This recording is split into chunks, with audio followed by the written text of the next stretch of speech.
around that. So I'm going to start with, let me put this in presentation mode, and I'm going to share my screen with you all. And I really want to, I'm going to do some pauses at multiple times to really kind of get your thoughts around this. So I first want to start with one of the things, one of the tools that I like to use often, and some of you may be familiar with, is the Courageous Conversations Compass, right? You know, as somebody who's trained as a sociologist of education, I'm always thinking about sort of what does it mean for us to be to recognize that everybody's entering dialogue from a different place, particularly when we're talking about dialogue that has not been one that we've been able to practice, right? Like, so for example, for some of us, we're walking into the holiday season with some levels of excitement and trepidation. Some of the trepidation I know for me is having, sitting at dining room tables with family members who, we're not necessarily on the same page in terms of understanding how things have occurred, why it's occurred, and the sets of solutions, right? It's if you've seen any of the SNL skits where they talk about, how you strategize, is that you start singing an Adele song whenever a topic comes up that is uncomfortable, right? Well, what that tells us is the reality that we just haven't known how to practice that dialogue. And so one of the things that I like to use this tool as a format for us to kind of be able to engage each other in dialogue, because we do have to practice, even as uncomfortable as it may be, right? And so the compass, what I appreciate that it does is it allows us to recognize that some of us are coming in from an intellectual quadrant. We're very heady. We have a lot of questions, right? Some of us are coming from a moral quadrant, right? We have very particular things that we believe to the core of our soul, right? That regardless of what's transpiring, it is a core moral compass that lives with us. Some of us are coming in from an emotional place where we have set of experiences where we have feelings attached to them and create sort of a resonance in terms of what is the significance of it. And then some of us are coming in from a relational place. We're ready to do something, right? Now, some of these conversations around marginalization, we all don't come in with a similar set of experiences to be able to know what it feels like for X, right? So, for example, and I've shared this before, my youngest is trans male, right? I come into the dialogue from a moral place, like that is my child. I love them through and through, no matter what, I can come from an intellectual place in a dialogue with my child about this, but I don't know the emotional journey, right? I don't know what it's what it's felt like to feel like your body does not exist in a similar vein as what lives in your head as well, right? And knowing that there is a disconnect that's existing, right? And so knowing sort of those set of dynamics, I have to recognize that I can't come in from an emotional place, right? Because he's going to come in from a very different place. And so part of the dynamic that we have to recognize when we're talking about populations that experience marginalization, is being clear that for some of us may come in with experiences of marginalizations and some of us may not. And knowing that it is being able to kind of honor sort of those distinct perspectives that get to sit in that dialogue, right? So as when we talk about sort of understanding how these issues of how continued patterns of disparities have happened, we have to be able to know that all of us are going to come in from a very different place. And one of the analogies that I use often, which I know I shared at the conference, is this analogy of a shopping cart. And this analogy of the shopping cart comes from, this is an article I actually read when I was in grad school. It was 1997. It was an article. It was really around sort of how constructs of race kind of exist. And so this analogy in this particular article talked about this notion that racial categories operate like shopping carts, right? They're fixed, right? But we all have different things that we put in and we take out around that construct. And I always found that fascinating in terms of this notion that there are boundaries that are created, right? And I really sort of transplanted that idea and started thinking about well, what if all of us have shopping carts that are filled with not only sort of filled with sort of constructs and experiences around race, but also ethnicity, language, gender identification, sexuality, right? Socioeconomic status, right? Ability status, language status, right? Like what is the, sort of the crux of what kind of lives in there, and how do we contend with sort of making sense of that in order for us to be able to do this work well, especially because the work that we have to do is not only identify that there is a pattern of marginalization, own how the marginalization is happening, and rectify those issues so they don't, not only are we addressing them at a policy level, but also a practice and policy, practice and procedure level, but also, which is the hardest part, the set of beliefs that individuals have created. And so part of what I intended to do in this most recent book that I put out, and I kind of feel like this may be my last book, right? Because this is the one where, and I think I shared in the room, it is the book that I know will have it's the one that's definitely going to, in this moment, um, be a career diminisher, right?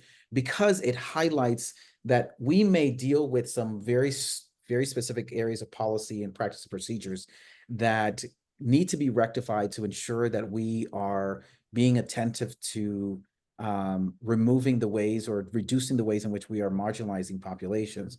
But if we don't contend with the stuff that's in our shopping carts that has given permissions for the policies to exist, right?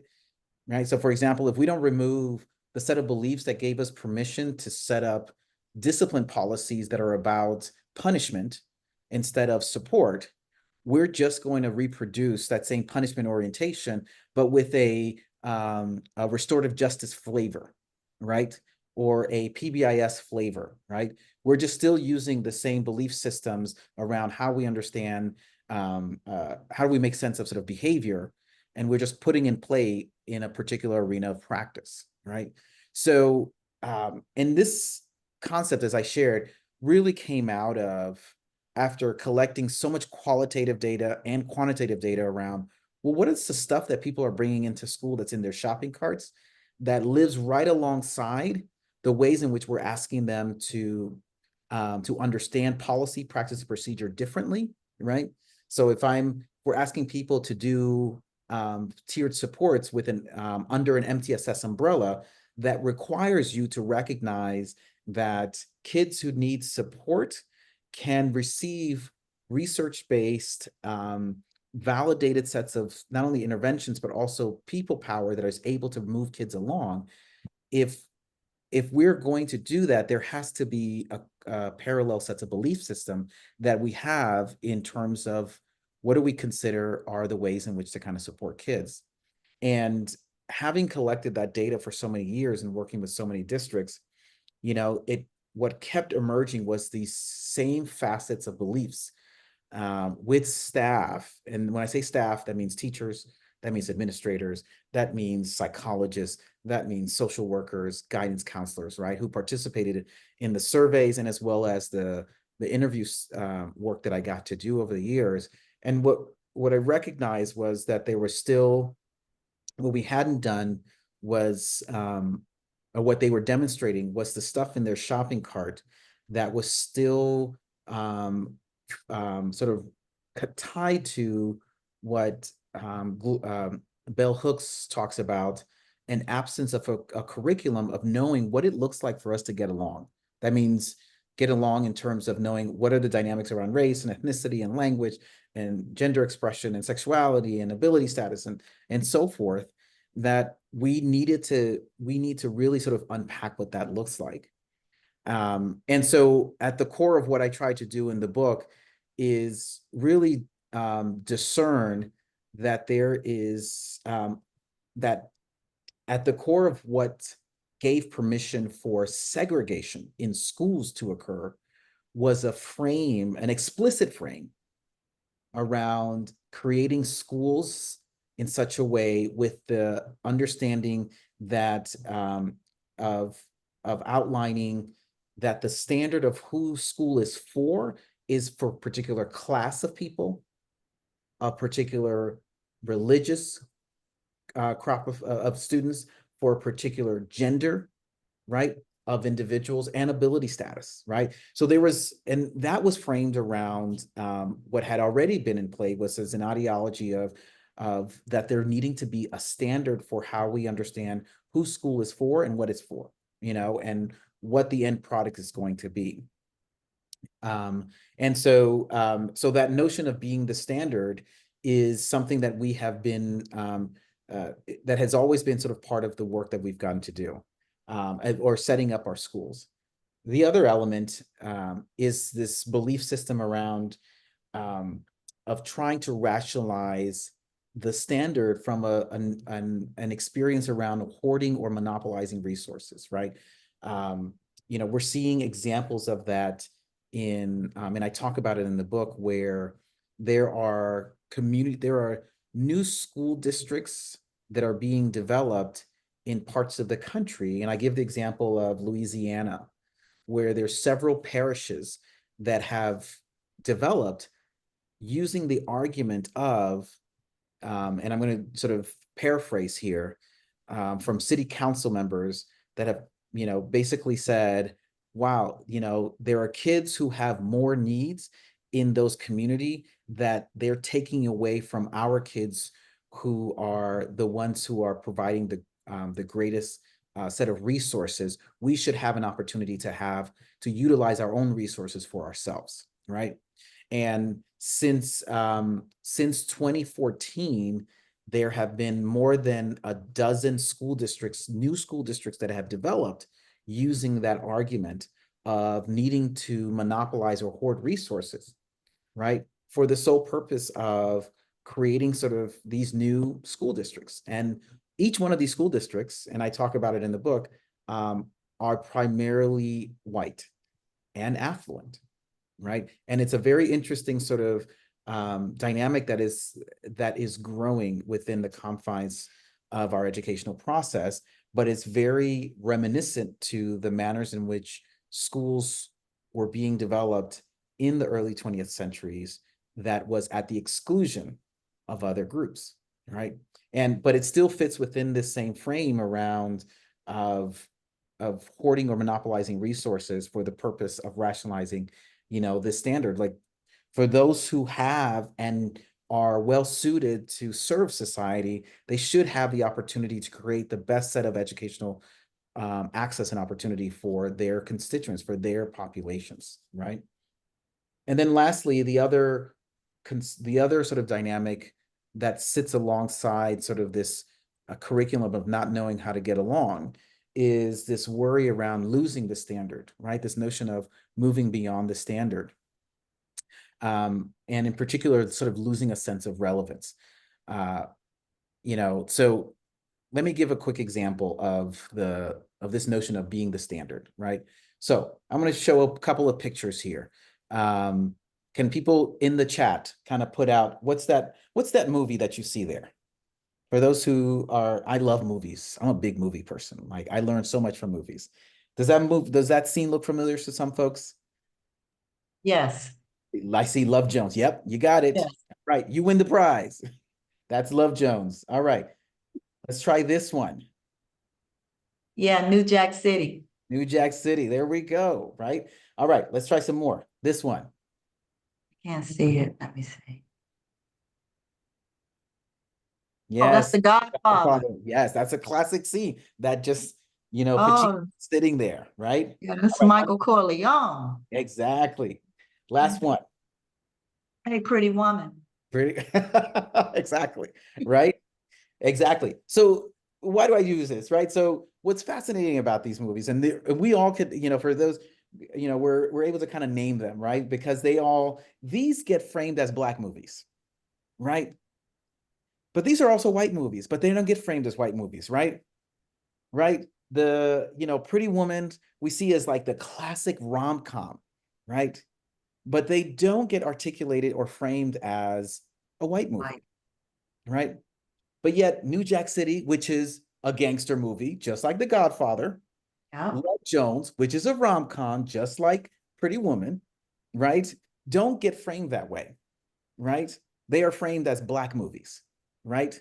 And there's a lot to be said in terms of just using that quick-handed sort of notion of just framing it as a Black movie, but yet these other movies just get framed as these classic rom-coms or this classic mobster movies, right?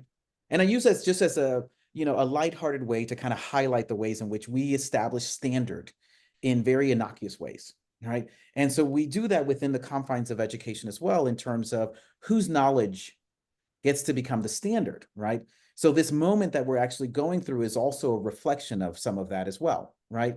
And we're seeing that in the ways in which books are being, and this is a small example, not a small example, this is just one example. We're actually seeing some expansion of that, where now it's not only we're banning books, now in some parts of the country, they're articulating, there are certain books that we do want to have, right? So now we're seeing that the Bill of Rights and the Bible and the Constitution, you know, nicely packaged into one book, right? For $5.99 or $59.99, which I think it's the price of it, right? Is being also being articulated as the key knowledge base, right? So we know that there is a way in which that these are also strategies of sustaining the standard by removing sort of the set of books that are deemed to be ones that are discussing topics that sit outside of what have been standardized dialogue of what it means for us to do education, right?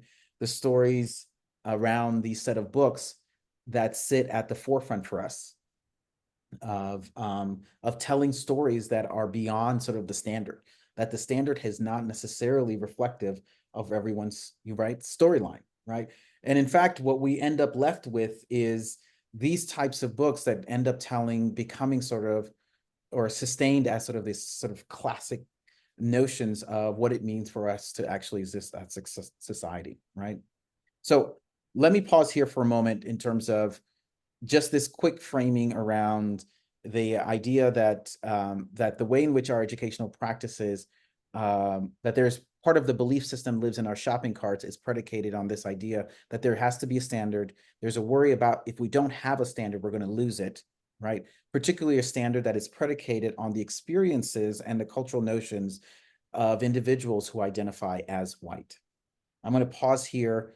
And let's use the chat to pose questions, thoughts, or reactions of how do you, what are the ways in which you see it within your own sort of educational organization, the ways in which whether policy, practice, procedures are being hoarded for particular populations, right?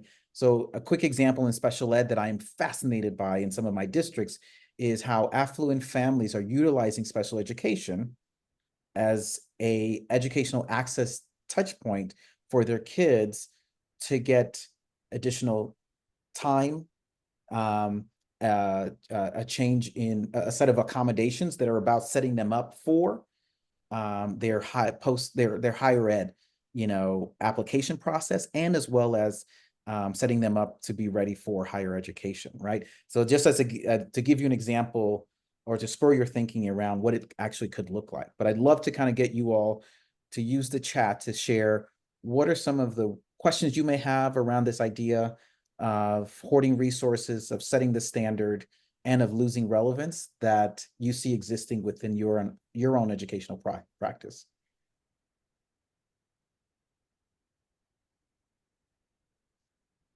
Oh, yes, I see pushback on MDR rules for suspension, meaning that folks are trying to suspend kids with disabilities. Right. Because it is well, we got to keep everyone safe. Right. Christopher says, I've noticed in my district that the price tag associated with an IEP represents a status symbol in some of our more affluent community schools. Yes. It has now become, it is an interesting leverage tool, right? That is being utilized in a way that that's not the spirit of IDEA, right?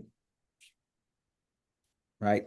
Families declining services as an absence of trust in the system, particularly populations who historically experience marginalization, even within IDEA. Jovan says there's a divide in resources for special ed within many districts based on socioeconomic status, which again is going to, in what ways IDA didn't foresee that, right? Those types of differences emerging. Carol says in Pasadena, we have an extremely high number of private schools. The private school families use a child's disability to make sure their white child can also attend a private school like their siblings. Yeah, that out of placement strategy, right? That out of district, right? Utilization, and particularly the leveraging of, I don't know what make on different parts of the country what they're called, but I know here on the East Coast they're called advocates, which tend to be, you know, psychiatrists, pediatricians, right, who are and particularly special education lawyers who are leveraged in, right, to play those roles. Right. Yeah. Setting up us them relationships. Right.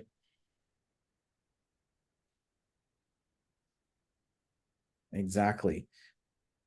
Anyone want to unmute and kind of share a little bit more around sort of what they're seeing, what they're experiencing in this hoarding of resources strategy at the expense of the spirit of IDEA?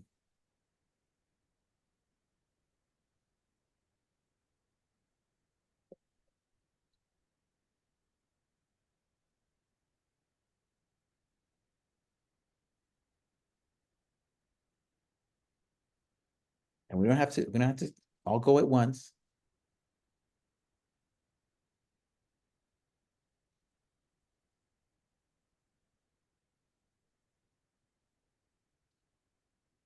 Well, let me give you some food for thought then, right? So if we're going to go through recognizing that that's the stuff in our shopping carts, you know, we've got to have a way in which we start thinking about what is the diet that we need to put into our shopping carts. You see, I went full-fledged on this analogy, right? I'm like, okay, we got a shopping cart, we're in a grocery store. Okay, let's put some new food in there, right? Like, to help mitigate the effect of what's already been living in our shopping carts in terms of how we make sense of our own sets of lived experiences, right? So part of the work that I've been able to do for the last, particularly the last 15 years around understanding what's the stuff that's in folks' shopping carts, right? Which I should say, actually, before I talk about um, the diet, you know, there's three particular beliefs, and I talked about this at the conference that emerged as existing within the shopping carts of school staff, right? The first one being sort of this colorblindness ideology, this notion of I don't see race or I don't see these particular types of differences, right? And I treat everyone the same, or I see everyone the same way, right? And we all know the dangerous, the slippery slope that exists around that idea, because whenever we do that, we're using our own standard of lived experience, right, to see what that looks like, right? So, for example, if I were to say, you know, I see all people the same, like I don't see tall people, right? Like I don't see them as tall. I just see them as regular people, right? But what I don't know is that I'm also, if I'm seeing them as myself, then I'm using my vantage point of my height as being 5'7" as the perspective of how everyone sees the world from this vantage point. And anything above that is awkward. Anything below that is awkward, right?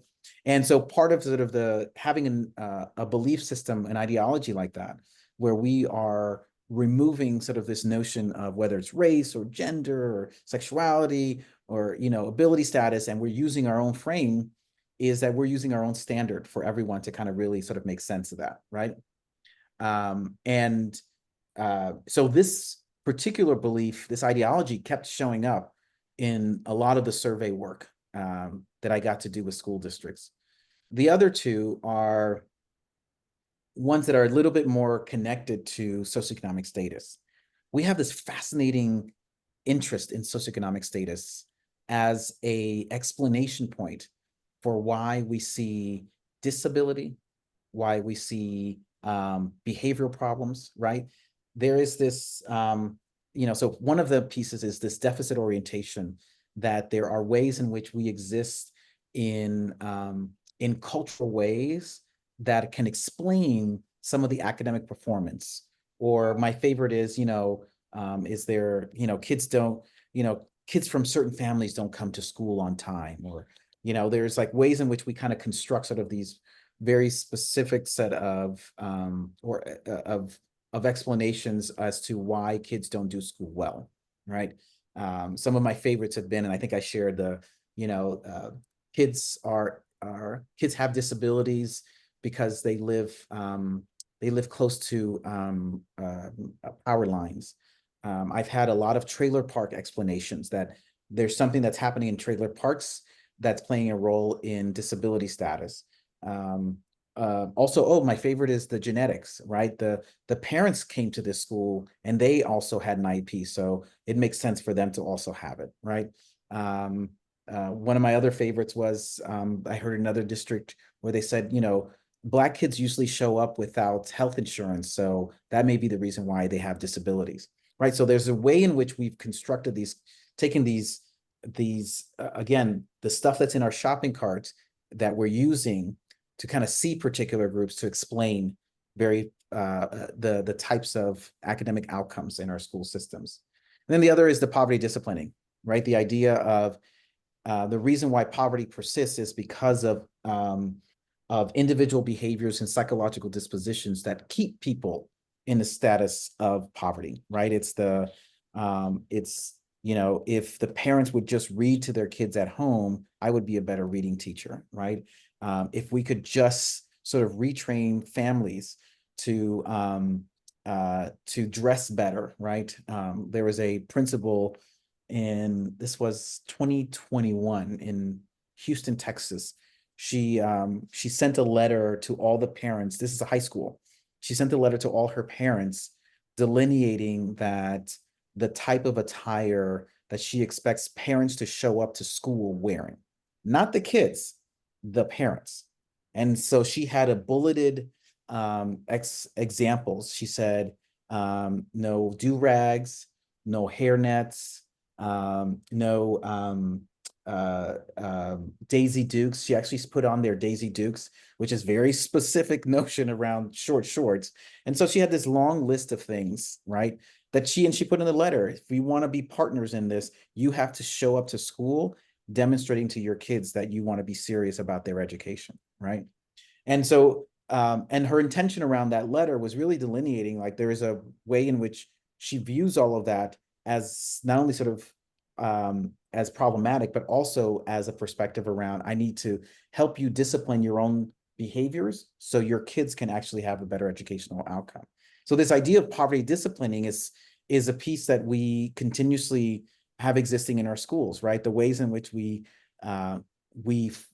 explain sort of how kids need to start showing up to school and behaving in school so that they can actually be more productive kids.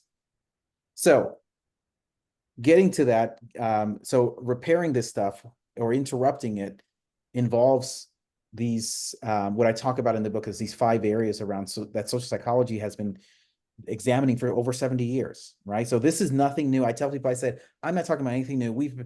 Social psych has been talking about this for a long time around what does it mean for us to actually mitigate the stuff that's in our shopping carts, right? So I'm going to start with this first one, counter stereotypic imaging. The idea of let's oversaturate ourselves with imagery around populations that we typically have stereotyped, right? So let's take a moment for, like, this is November, right? So this is Native American History Month, right? What's the typology that we have around Native Americans? Like, what's the imagery? And be honest, what's the imagery that you got from school? What did it entail? What did they look like? What did Native Americans look like? What do they do? You see headdresses, Yeah, they have specific headdresses, designs, yeah, feathers, like Aruna just pointed out. right. Yeah, face paint, Mhm. warriors, yep, bows and arrows, yeah. Oh yeah, the half naked is always in play. right? I mean, and that conjures up what Thomas Jefferson said in his congressional address. Um, he said, we need to learn how to tame the savage, right? And that imagery is very intentional, and that was imagery that he was also using, right, to demonstrate sort of this notion of that they are savages, right? And so unfortunately, our K-12 has sustained that same imagery. It is amazing that we actually have a curriculum that has fed us the same framework that Thomas Jefferson had, right, in the 1800s, right, around Native Americans. And we never lost that, right? That says a lot about sort of how we have sustained particular stereotypes around groups. So counter-stereotypic imaging is that we have to oversaturate ourselves with imagery to really replace those sets of constructs, right? And that's not an easy feat, right? That happens through, and I love that school districts are doing this. They are completely gutting their classroom libraries. They're completely gutting the libraries, the books that they have in their actual libraries, right? We need to, and I see some districts are trying to do this, which is really being intentional around the textbooks that they are using, that they are being very intentional around what is the imagery that's living in there, and particularly the storylines that are carried about very particular moments in our history, right? Such that if we're going to have a math book, let's make sure that the math textbook has a diversity of imagery, right?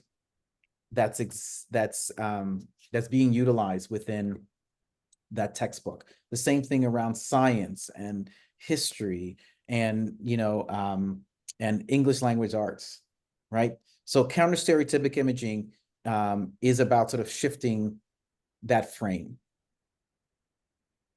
The other is what's called individuating. So this particular strategy, individuating, is really the idea is recognizing that everyone belongs to a particular affinity group, whether it's by race, ethnicity, sexuality, gender expression, socioeconomic status, ability status, and so forth. We all are part of a group that we have find ourselves aligned to an affinity, but we also carry individual set of characteristics, right? Part of the slipperiness of what lives in our shopping carts is this idea of like, well, I can just say that you're X, and therefore I can carry particular stereotype imagery, right? The intention around individuating is let's have an opportunity to actually get to know the individual characteristics, right? The example I always give is when I was in grad school, one of my advisors, white woman, I was in her office and she said to me, Eddie, I'm confused.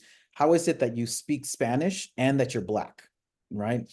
And so for her, she was stuck in this frame, right, of people who speak Spanish don't look like me, and Black people don't speak Spanish, right? And she was carrying these stereotypes in her shopping carts, right? Like that was what was up front for her, right? And so the experience with me was a bit of she was having a moment of dissonance, of trying to make sense of sort of how these stereotypes actually exist. And if we don't do intentional individuating work, we get to sustain some of that stuff.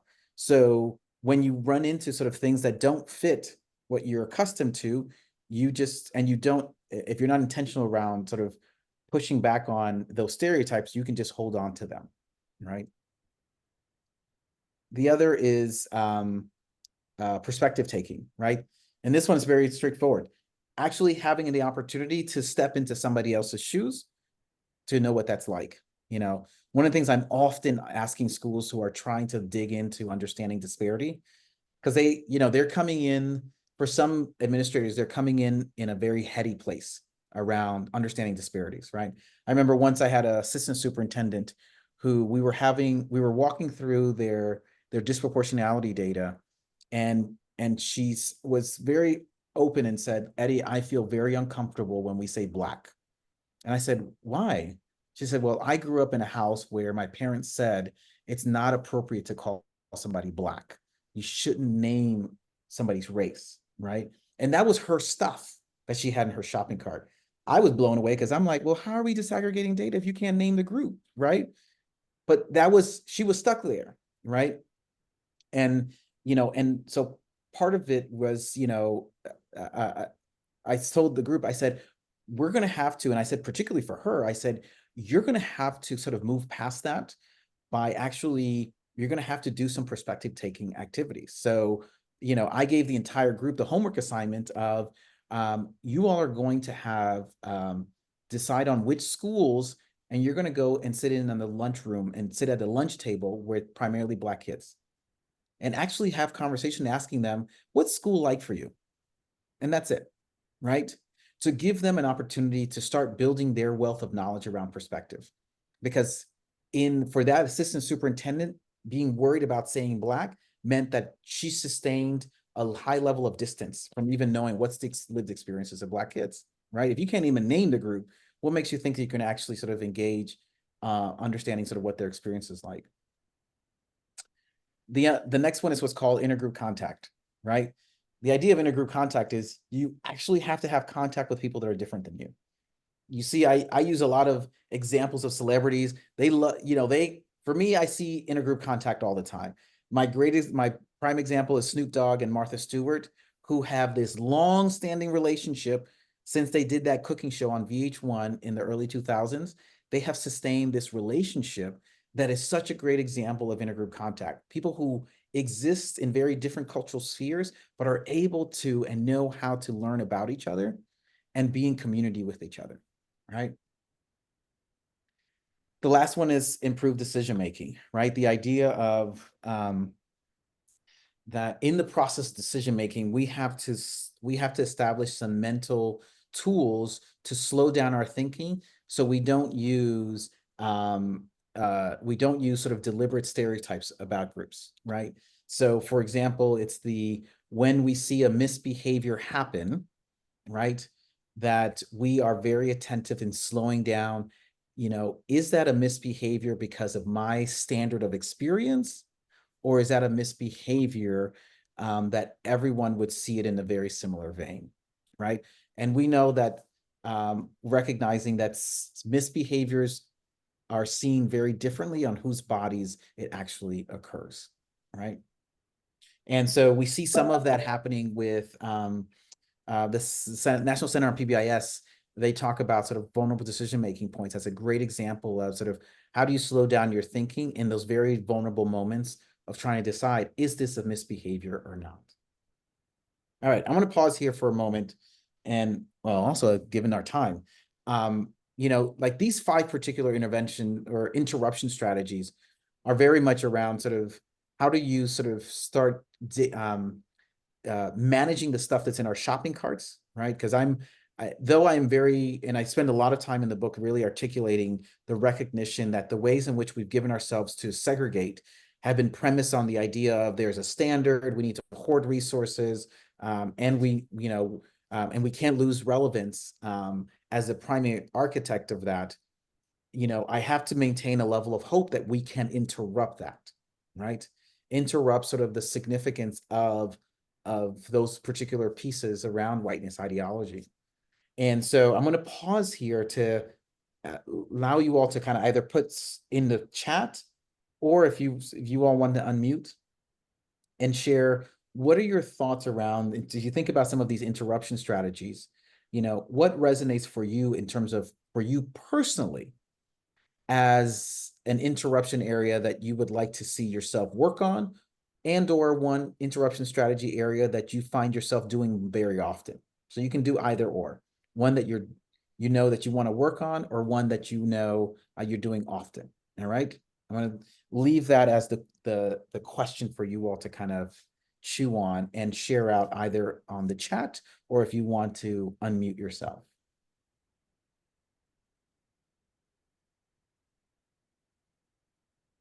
And this is not a mimosa. This is just orange juice. I love orange juice.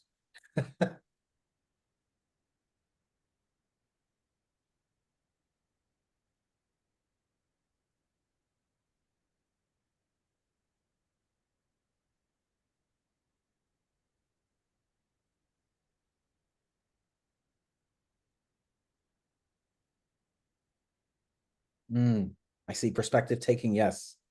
Improved decision making. Intervention our group here wants to work on, right? And I have to admit, these are, part of how I framed the book was very much, we can do a lot of systems reform work, but we've got to make sure that we give ourselves an opportunity to do individual work. And I think, so I love that you all are putting these areas, especially the improved decision making and the perspective taking.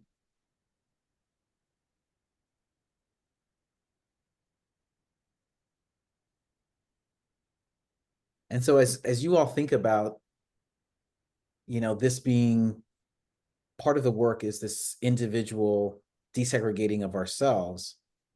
And given the landscape that's existing right now in our society, what do you find are some of um, the tough moments or the tough sort of conversation points that you're finding you're interacting with staff or community members, right?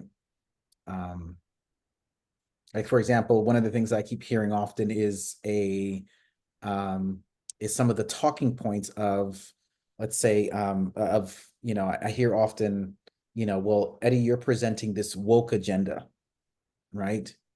And um, and so to me, that's very much, um, I'm, as somebody who's trained as you know, thinking about and having taught history, I think about sort of how language like that has always been used as a counter frame for pushing back on particular agendas, right? So, the fight, the Civil War, right? No, it wasn't about slavery. It wasn't, it was about economics, right? So there was a way in which sort of a counter campaign argument was always constructed when it came to how do we make sure that marginalized populations do not continue to get marginalized. We've always had some counter frame, right? In this moment is this idea of wokeness, right? And so I find myself having to do a lot of perspective taking and thinking about, so why is that such a difficult sort of place of, for those who do want to sustain some habits of segregation?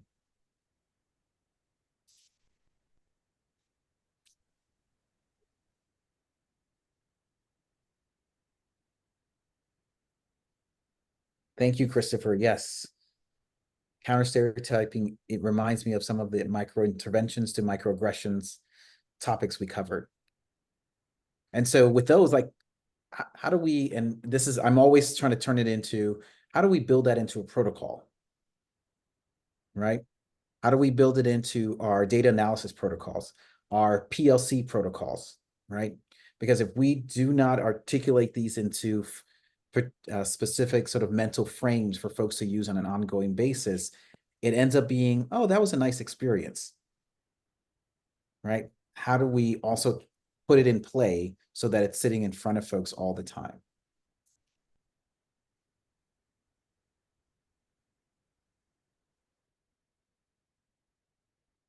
I see Carol's point. Improved decision making in the heat of a challenging moment is hard unless you discuss and practice. Yes, you're right. Very much so. And if I may recommend, you reminded me, Carol, a colleague, Nancy Dome, wrote a book, and some of you may know Nancy because she does a lot of work. She's based out of California. Um, she wrote a book. Oh my God, I'm blanking out on the name. I am horrible because I wrote the forward for the book. Um, but her name is Nancy Dome, and Nancy talks about her protocol that she uses. It's called the RIR, um, recognize, interrupt, replace. And it's a compassion dialogue for exactly what you're describing, Carol.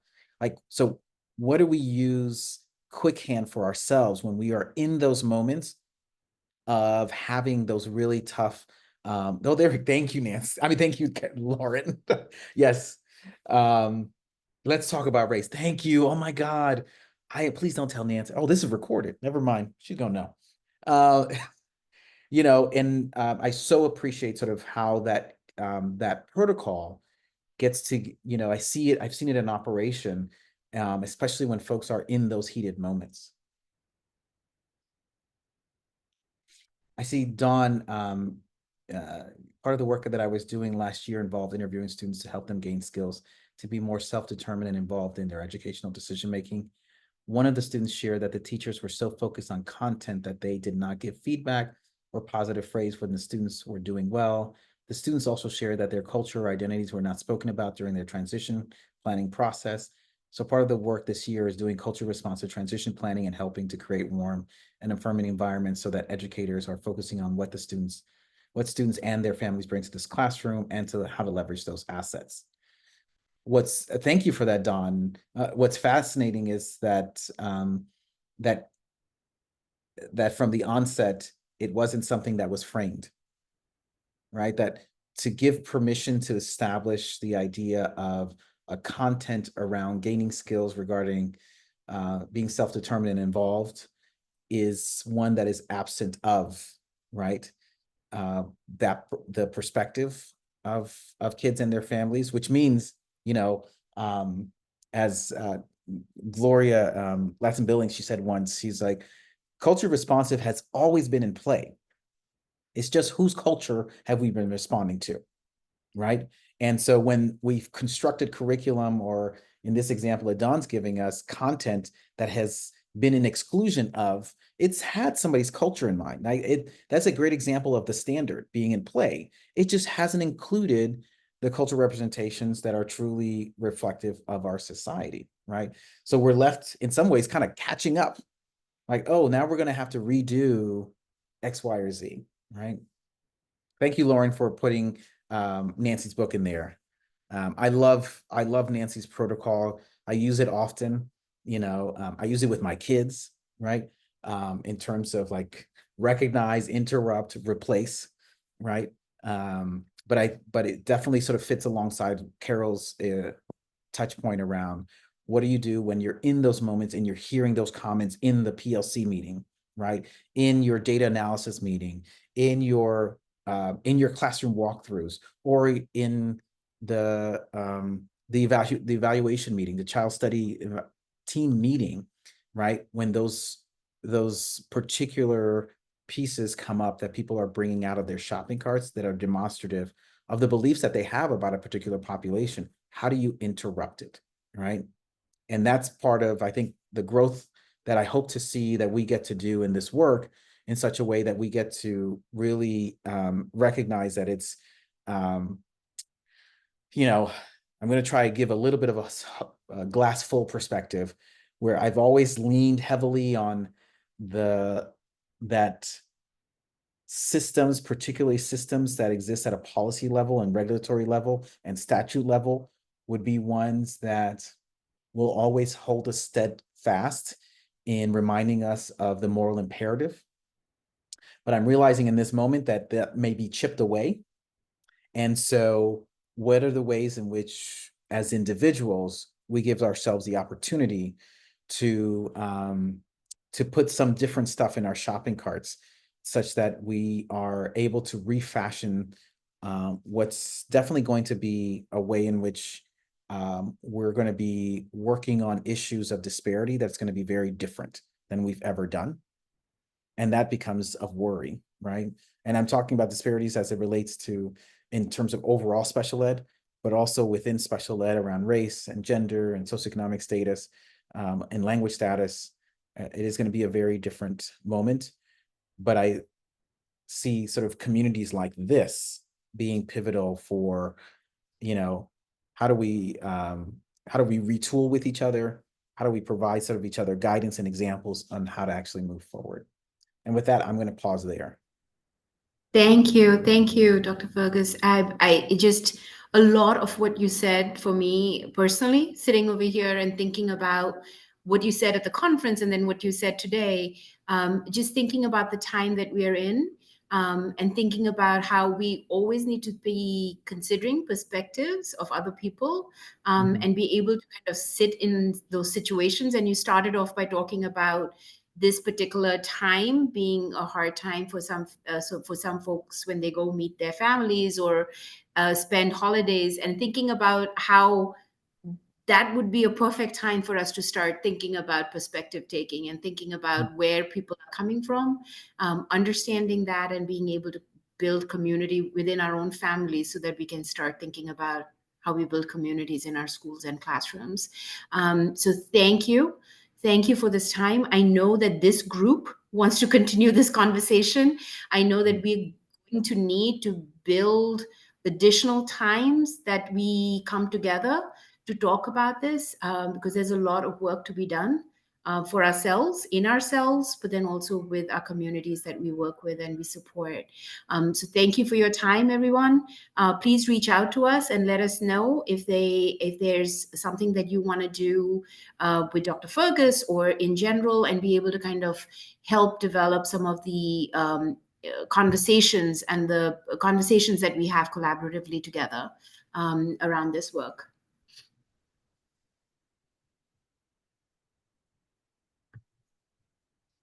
Thank you all.